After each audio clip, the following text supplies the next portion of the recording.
Bismillahirrahmanirrahim. Assalamualaikum warahmatullahi wabarakatuh.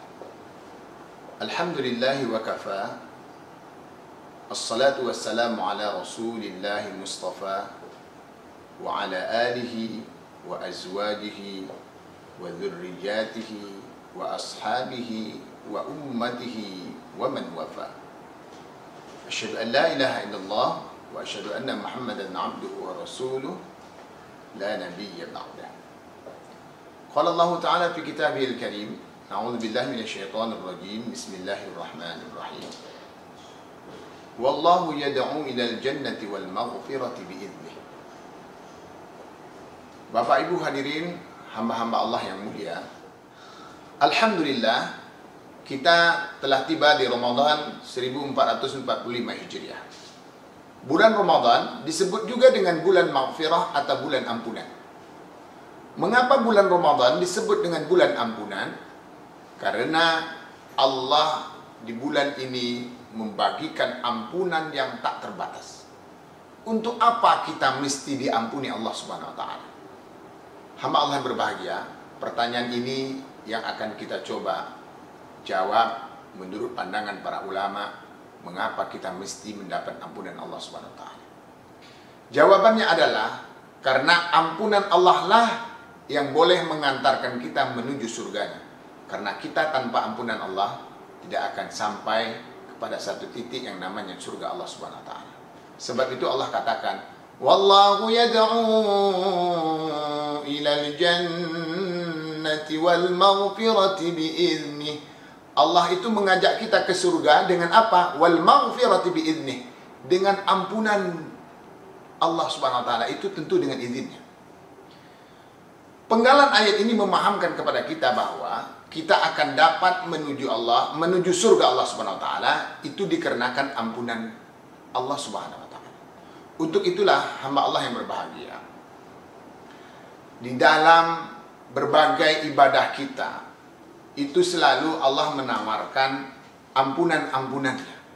Satu contoh misalnya, ketika kita selesai sholat,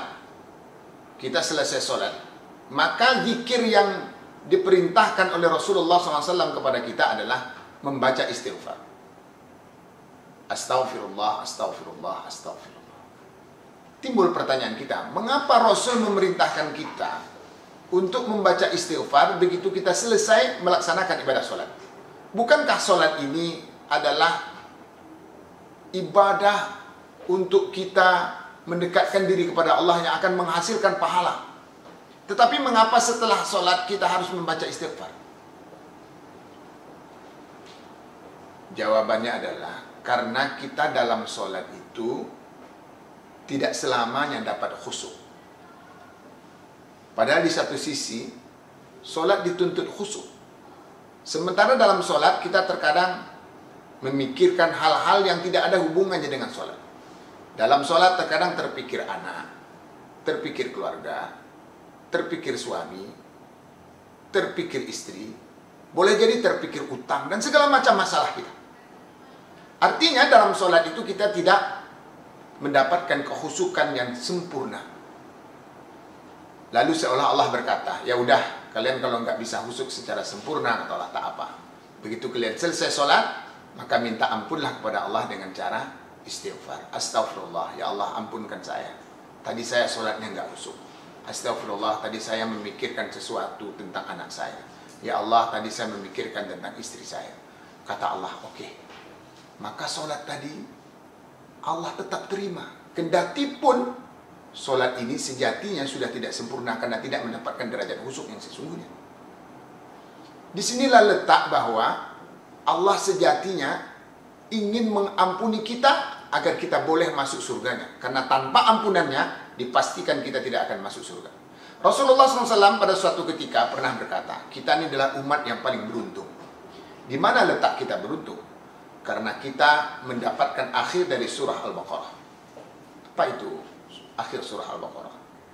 Kata Allah begini, ini semacam kesepahaman kita dengan Allah. Belum lagi kita melakukan dosa, maka kita sudah mengatakan kepada Allah, ya Allah ampuni nanti kalau kami berdosa. Rabbana, wahai Tuhan kami, La tu'akhidna, engkau jangan hukum kami, engkau jangan campakkan kami ke neraka. Inna sina, kalau nanti kami lupa, au akhtana, atau ketika kami nanti melakukan kesalahan. Luar biasa ini ayat. Kita belum lagi melakukan kesalahan itu, di awal-awal kita sudah semacam mempunyai kesepakatan, kesepahaman dengan Allah. Ya Allah, nanti kalau kami salah, kalau kami lupa, jangan hukum kami, jangan campakkan kami ke neraka ya Allah. Kata Allah, iya. Apa syarat supaya kita mendapatkan ampunan Allah ini ketika kita melakukan kesalahan atau ketika kita melakukan kelupaan tentang sesuatu? Maka minta ampunlah kepada Allah. Sebab itu pula hamba Allah berbahagia dalam sejarah keislaman. Maka Allah katakan begini, Faksus qasasa, Muhammad engkau ceritakanlah kisah-kisah yang terjadi pada masa lalu itu, la'allahum yatadzakkarun, agar kita orang-orang yang berada di belakang hari ini mengambil pengajaran. Apa pengajarannya? Allah telah membuat sebuah kisah yang luar biasa tentang ampunannya. Misalnya ada sahabat Abu Bakar, ada sahabat Umar. Ini Umar dulu pernah menghunus pedang ingin membunuh Rasulullah SAW. Tetapi qadarullah, akhirnya Umar masuk Islam. Setelah Umar masuk Islam, dia adalah salah satu sahabat yang paling dekat dengan Rasul. Semasa hidupnya, ia habiskan bersama Rasul.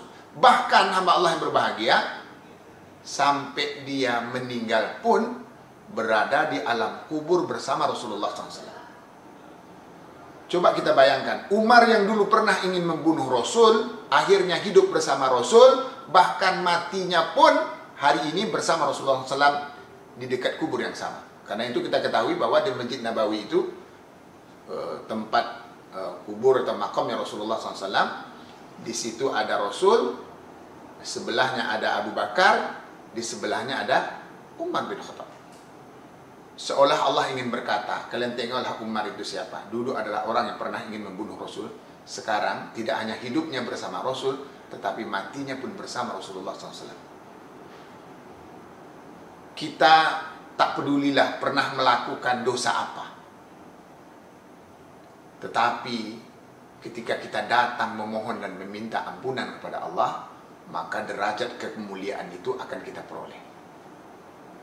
Bulan ampunan itu sekarang sudah berada kita di dalamnya, yakni bulan Ramadan. Karena itu jangan pernah kita sia-siakan agar kita memperoleh ampunan Allah di bulan yang penuh dengan ampunan ini.